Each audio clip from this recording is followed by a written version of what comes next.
Good evening, everyone. Thank you for joining. My name is Jacqueline, and I work for MEDTRONIC. Tonight, I have the pleasure of moderating this webinar where you're going to hear from one of North Georgia's leading urologists, Dr. Jeffrey Proctor. And I'm going to tell you a little bit about him. Dr. Proctor is a native of Seattle, Washington. He attended college at the University of California at Irvine and received a Master's of Science in Molecular Biology and Biochemistry. He earned his doctorate at New York Medical College, where he received the Sprague-Carlton MD Award for proficiency in urology. This is where he also completed his residency.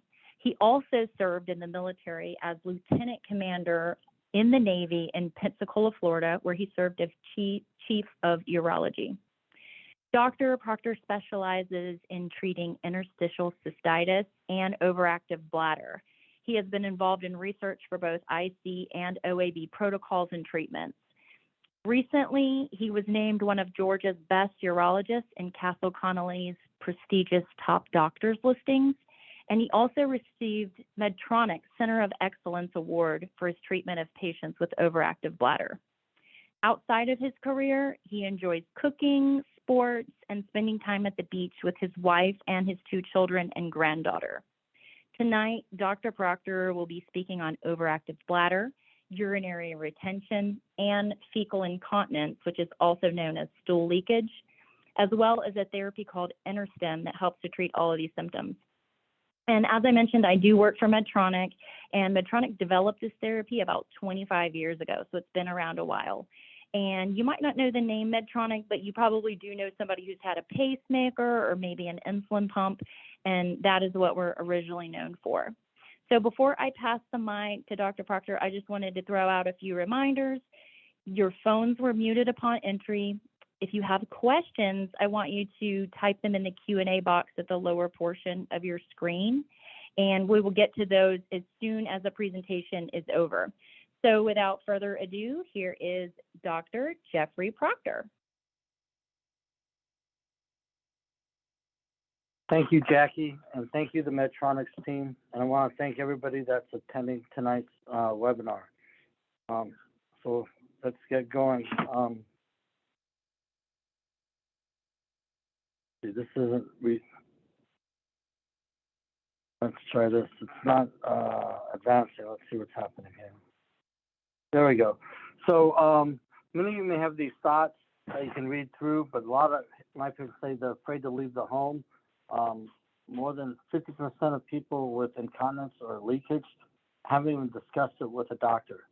So it's time to change that. We'll set you up with more knowledge and information, and doctors can't help you if we don't know about it. Often doctors don't even ask about it, so that's a separate issue also. So life without limits. We're going to try and talk about what we can do where you live your life without limits. So the agenda for tonight is understanding bladder or bowel control. We'll talk about the care pathways and how patients can progress through the different pathways that will lead to different treatment options. We'll then go through the various treatment options.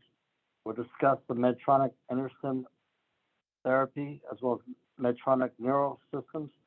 And then at the end, we'll have a chance to have questions and answers from all of you. So please know that you're not alone with having urinary or fecal incontinence. It's extremely common. It's 1 in 6 adults have overactive bladder. So in America, that's about 37 million Americans. 1 in 12 adults have fecal incontinence. So that's about 20 million Americans.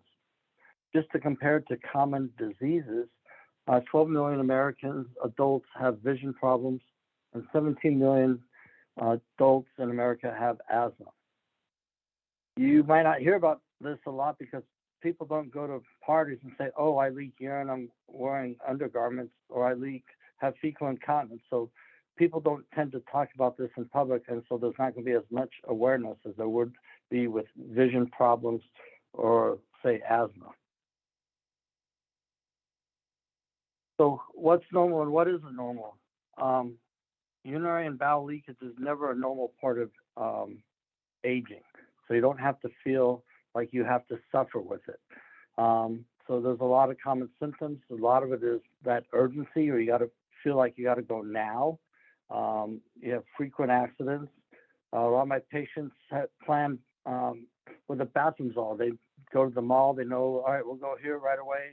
I'll stop at this bathroom. Then I'll go to Macy's, and they have a bathroom up on the second floor. They just do bathroom mapping. They'll wear dark clothes. They'll have protective undergarments or pads.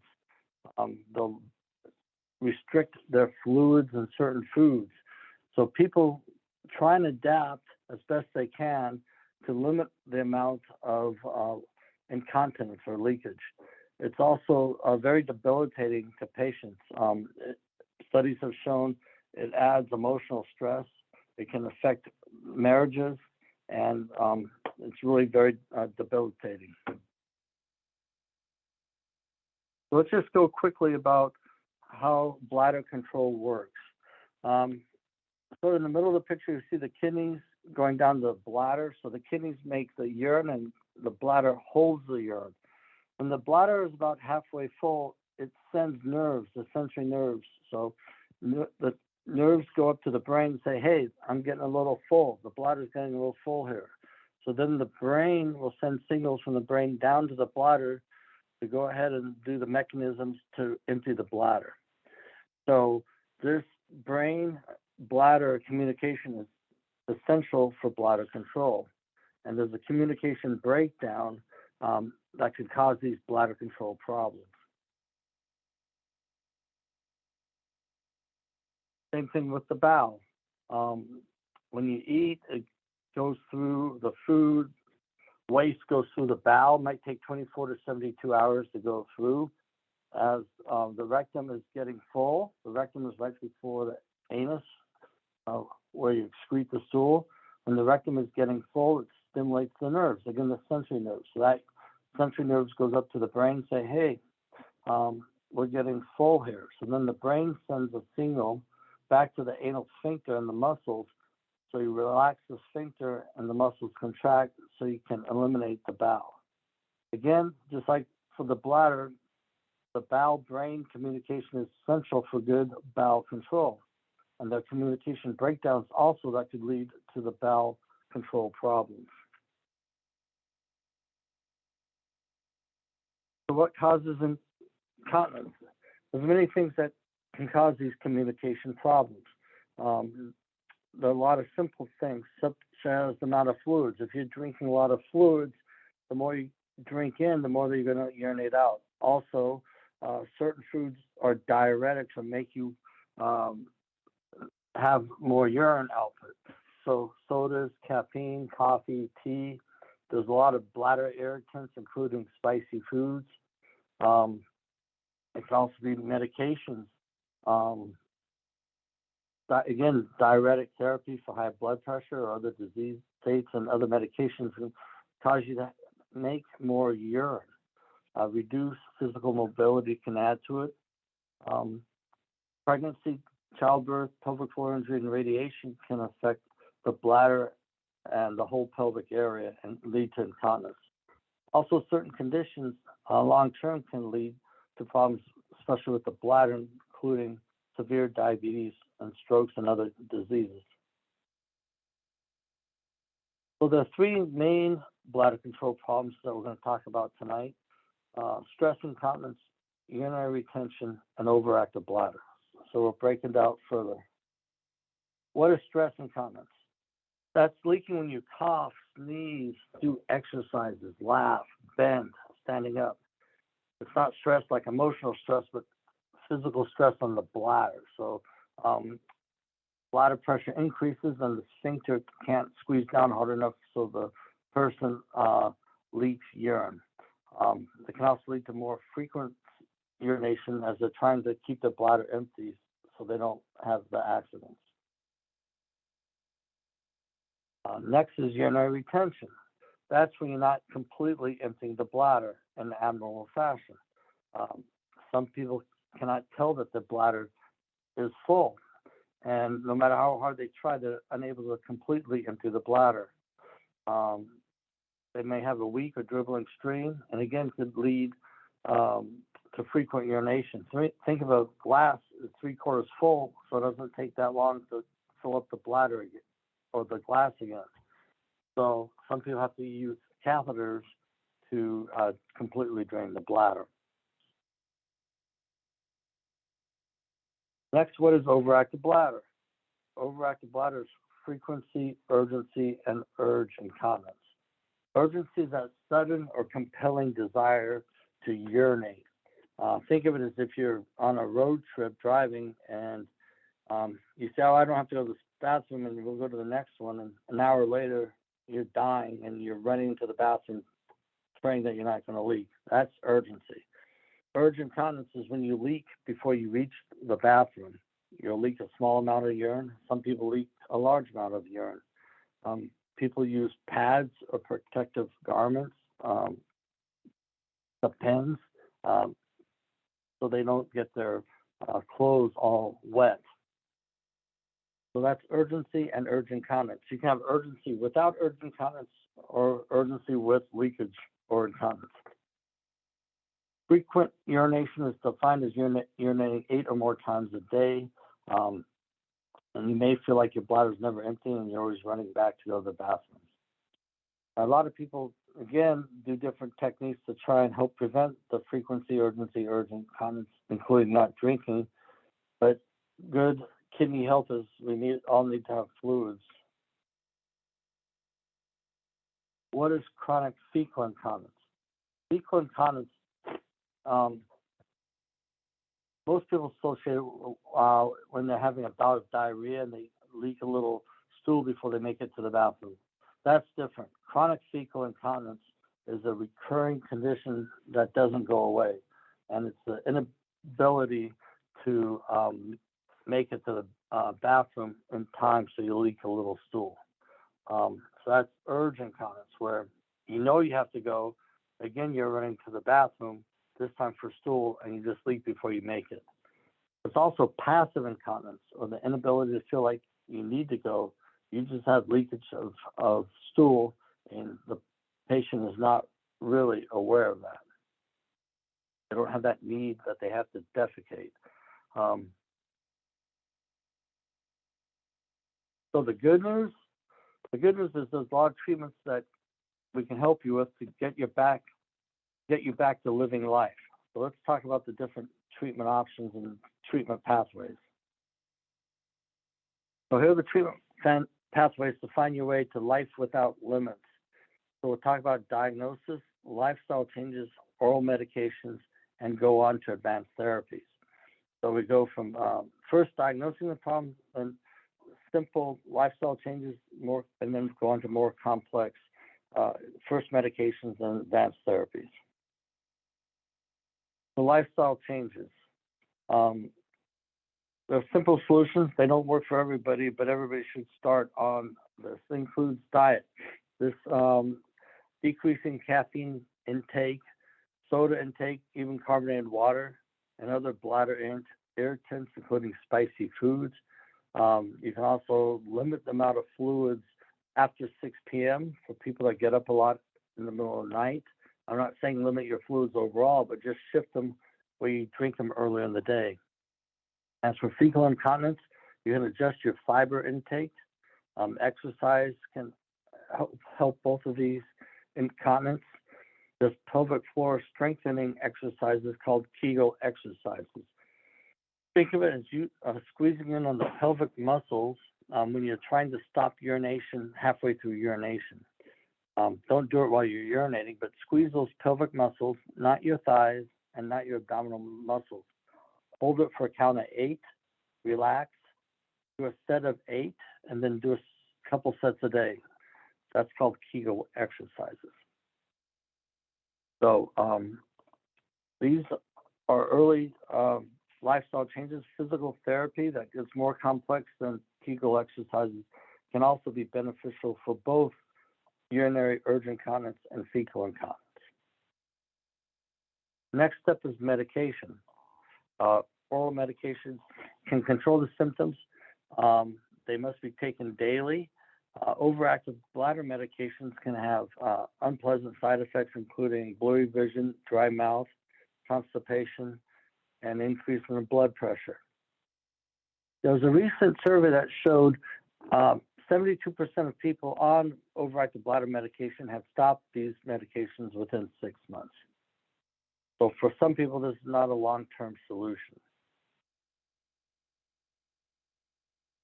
So if you fail conservative therapy and medical therapy, we can move on to advanced therapies for both bladder control and bowel control. Bladder control, we can do MEDTRONIC INTERSTIM, we can do MEDTRONIC NURO system, and injected medications.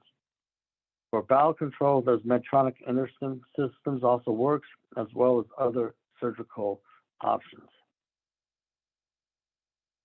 So the injection is a bladder Botox. It's used for refractory overactive bladder. The medicine is usually injected into the bladder muscle itself through a needle through a cystoscope.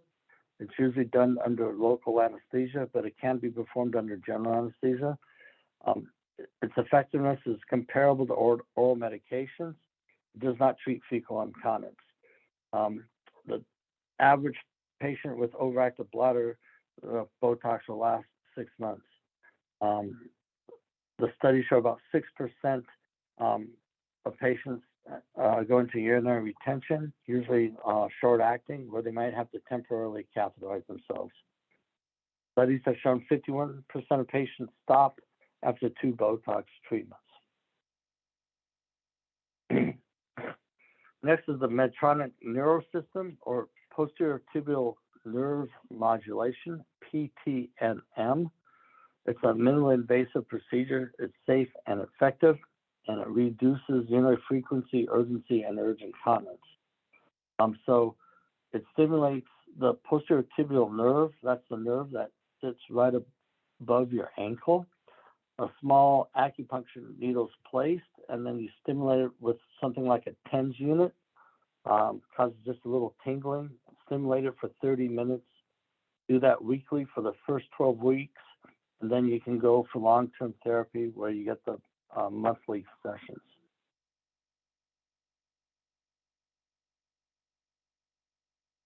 Next is the MEDTRONIC INTERSTIM system, also called SACRAL NEUROMODULATION, or SNM, SACRAL NEUROMODULATION.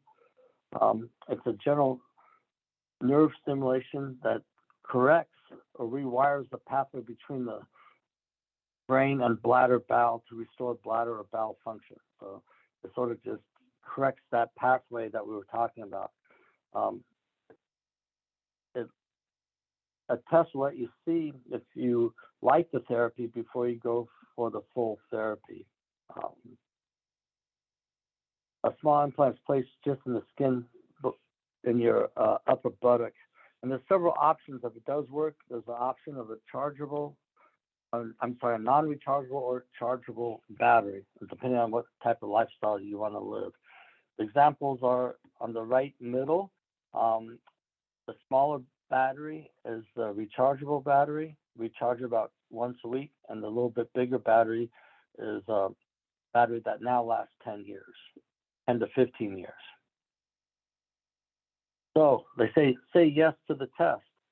First is just a test for on the average of a week, just a test INTERSTIM stimulation, usually performed at outpatient center. In my hands, some people it's in the doctor's office. And a fishing line thin wire, small lead is placed in the upper buttock under local anesthesia. We then connect it up to a small external device that's worn underneath your clothes, and you'll have a programmer so you can stop and start the therapy. You can adjust the therapy. I relate it to the volume on your remote control for your TV. If you feel like you're not feeling it, you can turn it up. If all of a sudden you feel it too much, you can turn it down, or again, completely turn it off. So you can go around about most of your regular activities for about 7 days, and then remove the lead, and you track your symptoms. If there's more than 50% improvement of symptoms, then you're a candidate to go on for the implant. So how effective is it? It's safe and effective. For fecal incontinence, 89% of patients having the INTERSTIM have significant improvement of symptoms of the fecal incontinence, defined as more than 50% improvement. For bladder control, 76% had more than 50% improvement of symptoms. Again, for bladder control, it's for refractory, frequent urination, urgency, and urge incontinence, but it's also beneficial for patients with urinary retention, those that aren't emptying the bladder if there's no evidence of obstruction. So what therapy is right for you? The main point is to go to a doctor, start discussing your symptoms, and then start with conservative therapy. These third-line therapies, usually you need to require failure or intolerance of medications. But if you have significant symptoms of either overactive bladder or fecal incontinence, you don't have to suffer with them. If this is a problem with your lifestyle, there's a lot of options that we can do to get you better and get you relief. So here's, I guess, a list of my phone number and extension. Mention that you were on this overactive bladder webinar or OAB webinar. I also have a nurse practitioner, Brandy Knight, who's fabulous, who's well-versed in all these treatments. You might be able to get an appointment with her faster than you get an appointment with me, but we're happy to see you and discuss all these options with you. So there's my information. So Jackie, do we open up for questions? Or? Yeah, let's go ahead and open up for questions. If you guys have any questions, there's a Q&A box at the bottom of the screen. Go ahead and click on that and type your question in that box. And I'm going to see if there's any there and answer some of these questions.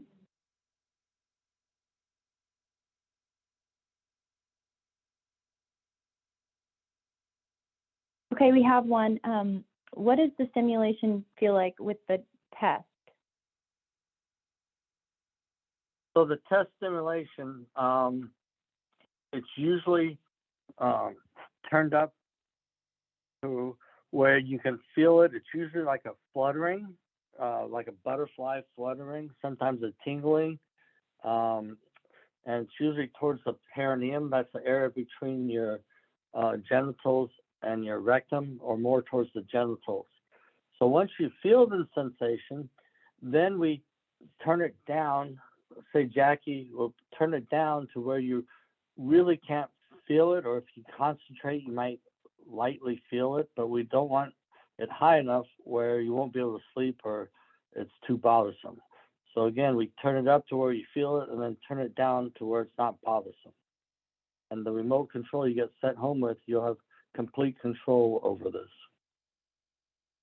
Yeah, and I think Dr. Proctor said it earlier. He mentioned a TENS unit, and some patients will compare it to that. It feels like a light tapping sensation.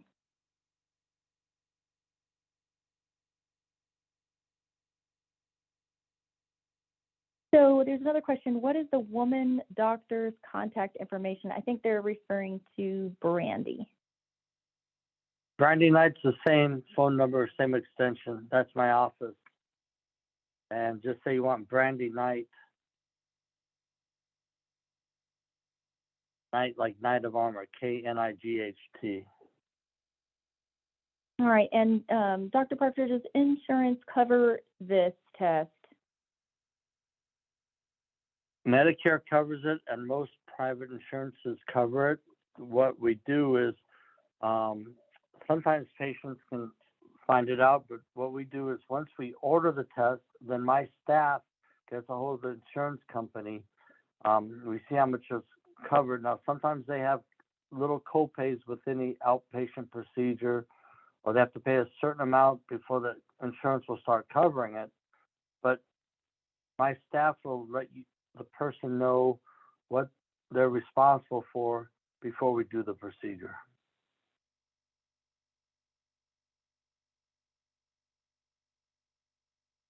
But most insurance companies cover it, and Medicare covers it.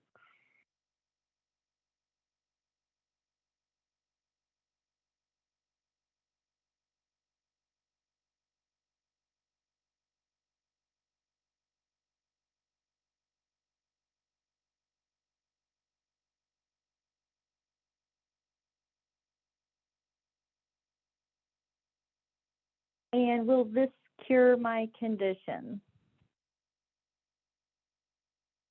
It doesn't cure the condition. It controls the symptoms. Just like if you have high blood pressure, medications controls the high blood pressure. So we're controlling the symptoms, hopefully in such a manner that you don't, again, it's more than 50% improvement, or some people have complete resolution of their symptoms, but we're controlling it. It's not a quote unquote cure.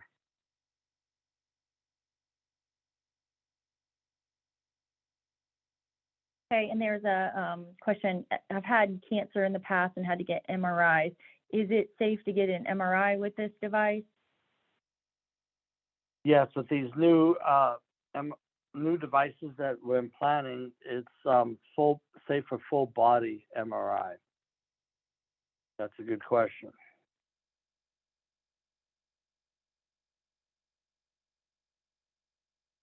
Okay, I don't see any more questions. If anyone wants to type one in, go ahead. Okay, wait a second. We got one. Hold on.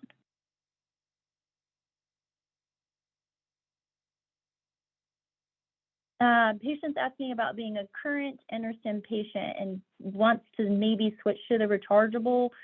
She wants to know, is that a better option, not having to change the battery every few years? And I think you did talk about this earlier when you were telling her, or the patients, that the battery life for the non-rechargeable is now a little bit longer. So go ahead and talk about that.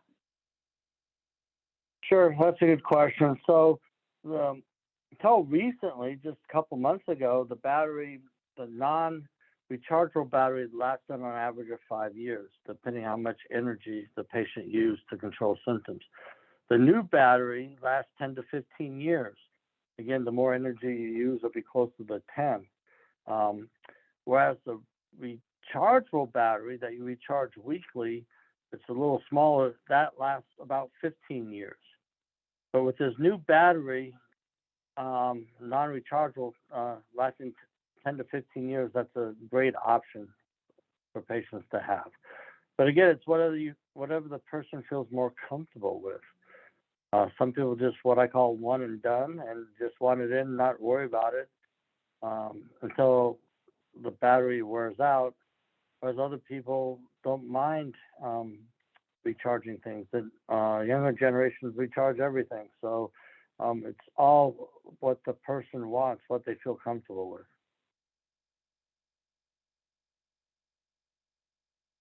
The patient saying they feel urgency only in the winter months. Is that going to help with that type of urgency?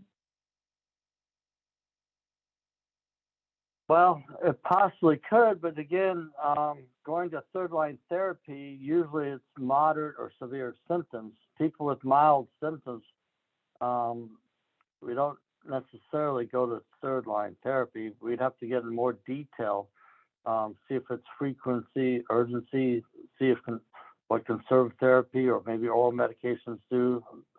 That'd be a more involved discussion than what I'd want to do over this program tonight. So that's something that can be discussed.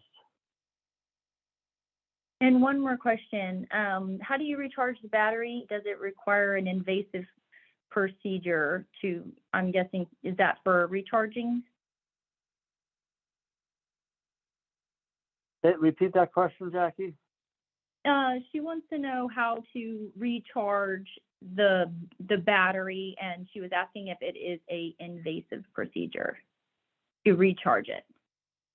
No, you just have a connecting device. You put it on top. It's handheld, and then they have you can have a little, what I call a little belt or support there. You put it over the battery itself, and then you have like a smartphone that it's just charged in, and it does recharging. You do it.